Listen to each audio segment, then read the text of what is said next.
First Development Resources listed on AIM in July and is a UK-based, Australian-focused exploration company with early-stage interests in Western Australia and Australia's Northern Territory. Tristan Pottas is the Chief Executive. Tristan, first of all, you raised £2.3 million when you listed, and you said the company is going to hit the ground running. What does that mean? Well, Sarah, basically, we would like to put that money straight into the ground to develop our projects in Western Australia and the Northern Territory at the earliest convenience. You know, the reality is it did take a lot longer than we anticipated to get the FDR over the IPO over the line. We're exceptionally grateful to the support that we received from the pre-IPO shareholders and, of course, the IPO shareholders. And now it's up to us basically to put that money to good work and give ourselves the best chance of making the discovery. So you say we and us. So in terms of the team that you've assembled, what experience does the board and management bring to the company? Absolutely, this is FDR is a team without question. Not just the exceptional board that we have in place, but also the team of advisors who've helped us to get to this point. But yeah, just turning to the board, I mean, what I would say straight off the bat is that these guys, through the pre-IPO process, you know, they weren't getting paid, and they did a fantastic job in getting the company to the point at which it was ready to IPO, and now they're on board, getting paid. So for me to be surrounded by such committed people who did such a good job without that remuneration, it just, you know, who knows what, I know how well they're going to do now they are getting paid. So yeah, look, in terms of the board, we're a team of 4 people, than myself as the CEO. Mike Moore, an expat living in Western Australia, is the chairman. Mike runs his own exploration company out of Western Australia. Very, very experienced in that geographic jurisdiction, has all the necessary contacts within the exploration space to allow us to move efficiently towards our own exploration. Mike is a mining engineer as well as running an exploration company, very well known within the Camborne School of Mines network, and is a fantastic chairman to have in country, but also an expat. You know, we're on the same wavelength. In terms of the FD, Ben Hodges, he's the only true Antipodean on the team, but he's a naturalised POM now, living in London. Ben has a wealth of corporate development experience, but particularly in the FD role. He sits on various boards, including Guardian Metal Resources, another spin out from the Power Metal Resources stable, which is, of course, where First Development spun out from. Ben is again another fantastic member of the team, loves the spreadsheet, but really very well clued up when it comes to ensuring that we are keeping a close eye on the expenditure. And then finally, joining us is Luke Cairns. Luke is Guernsey based, but he's very, very well experienced in the corporate space, a former nomad, perfectly positioned to help us negotiate the trials and tribulations of being an AIM-listed company, Sarah. So fantastic team, everyone's committed, and everyone just wants to get moving towards exploration at the soonest possible convenience. Okay, so there's just the 4 of you, but what an extensive CV. So the team is assembled. So talk to me about the assets, and can you talk to me about the size of the opportunity and how shareholder value is going to be crystallised? Certainly, yeah. Look, so we have a collection of our early stage exploration opportunities in Western Australia and the Northern Territory. In WA, our primary focus is our Wallal project, which is up in the Patterson province of Western Australia. Now, of course, the Patterson is home to some very well-known operations, but also more recent discoveries. I guess notably Greatland Resources and their Javieron discovery is very well known to UK-based investors. And of course, with their dual listing onto the ASX, it has put the spotlight back onto the Patterson and particularly Greatland. And of course, it's a great example of what success can look like, but it's not just about Greatlands. You know, there's Telfer and Nifty long established operations in the area. We're actually closer to Rio Tinto's North Winu copper development project. They are our neighbours to the east of the Wallal licenses, but there's also a collection of juniors who are exploring within the region, and we feel like we've got a great relationship across the spectrum of companies that we'd like to build on as we move into the exploration at Wallal. At Wallal, we are targeting magnetic bullseye anomalies, which again, similar to the the target which led to the discovery of Javier on. We've done pretty much all the work we can do from surface, so now it's a question of testing those targets, deploying a drill team up to site as soon as possible, stick a hole into it and basically see what we've got. Also in Western Australia, we have two other earlier stage projects called Ripon Hills and Braeside West. They're further to the south, still on the edge of the Patterson, closer to Marble Bar, in an area, I guess, more well known for manganese exploration and development. However, we've identified multiple targets that we'd like to take further in terms of our understanding. It's in another great location. Next door to us is ASX listed Rumble Resources. On similar ground, i.e. similar geology, targeting similar structures, Rumble have identified over 40 priority targets that they'd like to develop further. They're all associated with these deep-seated north-west, southeast trending fault structures which extend onto First Development's ground. So again, we'd like to see whether these faults are conduits for potential hydrothermal mineralisation, whether that extends onto our ground. But I must say that in Western Australia, our focus is the Wallal project. But then turning over to the Northern Territory, we also have Celta. Now, Celta, I find it really exciting. It's at Wallal, it's a deep undercover geophysical target, whereas at Celta, all the geology is outcropping at surface, and it's a big area. You know, we've got a land holding which is comparable in size to Greater London, within which we've carried out multiple phases of early stage desktop review, supplemented by our own reconnaissance trips, and we've identified 9 different targets that we'd like to develop further, 4 of which have been prioritised, and that's targeting everything from copper and gold through a suite of transition metals, so your rare earth elements, your lithium and uranium, and potential for base metals as well. So different types of exploration techniques to be deployed at Celta, but because it's early stage, any data that we collect at this point is good data. And like all the other projects, we've got really good neighbours who have been doing some great work. Most recently, our neighbours to the immediate south, they've identified some, pretty high-grade spodumene or lithium samples, which has led to a deal which they've entered into with SQM, which is fantastic for us, because having that spotlight again hopefully brings people to the Celta opportunity. But ultimately, across the portfolio, we just want to get on the ground, do that good, methodical, systematic work, basically see what we've got, and then try to take them up the development curve to a point where we have further drill targets that we can deploy funds into it again as soon as we can.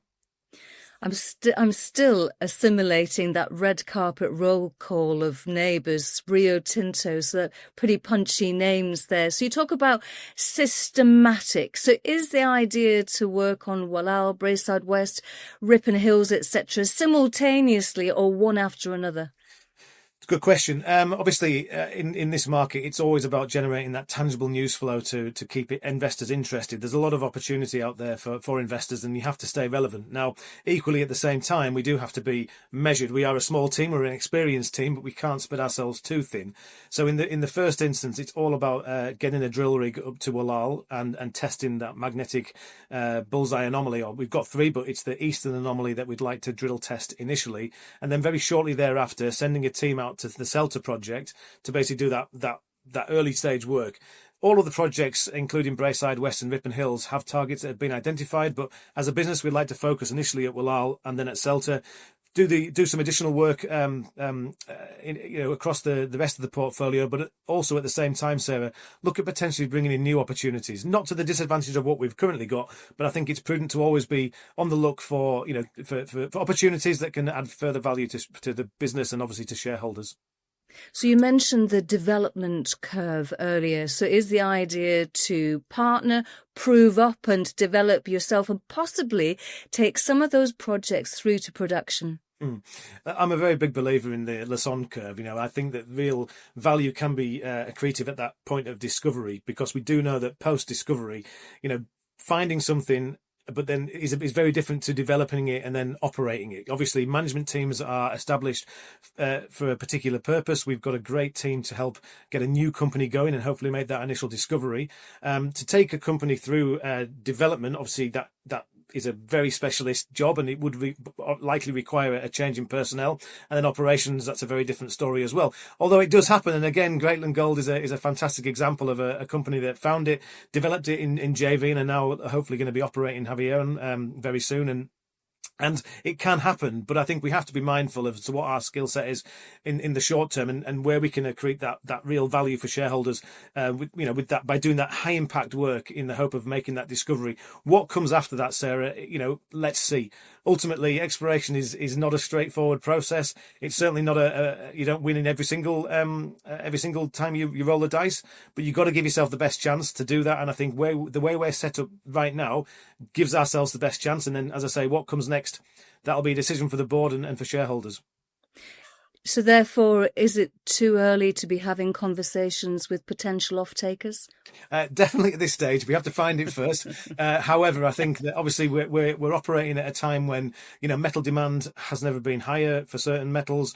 I think anyone who, like FDR, who comes on the market and immediately goes into a high impact drill campaign, I like to believe that because of where we are going to be exploring, people will be looking over the fence to see what's going on. And if we do have the results that we hope, and we do get that look that can help us get that discovery, I would like to think that people will be making inquiries. So certainly not off take at this stage, but you never know, joint ventures. But equally, if we can do it ourselves, then we absolutely will do. What I would say about the Walal project, though, is that this geophysical target, it's 2.5 kilometres by 2.5 kilometres in area. It's an undercover target. Deep undercover targets are not cheap. So therefore, this initial hole, what we get from the results will certainly influence what comes next, and as I say, how we take the business forwards will be a decision that will be taken at the point at which results are returned. So people and the local community are very important. So are there any Aboriginal First Nation considerations to negotiate, and how are relations with the local community? So absolutely, we're working in a tier 1 jurisdiction, and of course all stakeholders have to be consulted and managed accordingly. And the best way, in my opinion, of doing that is to build positive relationships from the outset. So we've tried to keep all of our stakeholders, including the traditional owners, up to speed with what our plans are throughout the development of First Development Resources pre-IPO, and obviously going forwards we will do what we need to do to make sure that everyone is informed appropriately. Now, before you can do any work on the ground in Australia, you have to do what's called a heritage clearance survey. We invested in that following the pre-IPO funding back in 2022.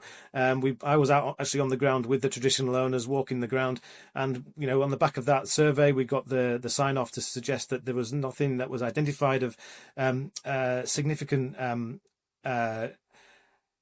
ethnographic or archaeological significance that would stop us from basically turning up with a drill and getting cracking. But irrespective of whether we've got we have got the approvals in place, but irrespective of ensuring that that's in place, we have to make sure that we continue to work appropriately. So liaising with the all stakeholders, including the station managers, people in the area, we'll continue to do that going forwards. Two more questions, if you don't mind, please, Tristan. Power Metal Resources, it's the largest shareholder with a 43% interest. Talk to us about that relationship and what are the benefits of that relationship for FDR? Yeah, first of all, Power will be a supportive shareholder of First Development Resources. They're locked in under a hard locking for 12 months and then a 12-month orderly market arrangement thereafter. But Power Metal's model is one whereby the spin-outs are designed to increase value on their balance sheet. So they would like to see the FDR do well so it reflects positively on themselves. Not just from a business perspective, but the Power stable. We've mentioned Guardian Metal Resources. There's also Power Arabia. There's also the uranium projects in North America. Between across the group, there's a lot of experience. There's a lot of technical support which we can tap into if required. A lot of corporate development experience that we can tap into if required. Ultimately, Sarah, I think in the junior space, we're not in competition with each other. We're all in the same boat. We're looking to make that discovery. Anything that we can do to benefit from other companies' experience, should be looked at and applied where it can be. And I think with the Power stable, that gives us a great opportunity. But I think having a stable, supportive large shareholder, particularly in the first 12 months post FDR's admission to AIM, it's a great position to be in, and hopefully it provides a bit of comfort to shareholders as well. Okay, so therefore, finally, you mentioned 12 months. What news might shareholders expect before the end of the year or within the next 12 months? It's all about exploration, Sarah. We said we want to hit the ground running at the top of this interview, and that's exactly what we want to do. So we're already, well, last week we signed a contract with DDH1 Drilling, who are a very experienced drill contractor in the Patterson. We hope to have mobilisation activities underway in the next few days. In fact, our chairman will be on the site at Wallal later this week to basically assess the ground to ensure that everything's in place to accommodate a rig in the short term. And then it's about getting the rig turning and generating that tangible news flow that demonstrates that we're doing what we said we were going to do, and that's exploring. But it's not just about Wallal. As I mentioned, we want to send teams to Celta as well. So in the next 3 months, it's about exploration activity, building on our base level of understanding, but crucially doing everything we can to give ourselves the best chance of making that discovery. Because we always say, Sarah, you can only find something if you're prepared to go looking for it, and that's exactly what First Development is all about. Wonderful. Tristan Pottas, Chief Executive of First Development Resources. Thank you very much indeed. Thank you.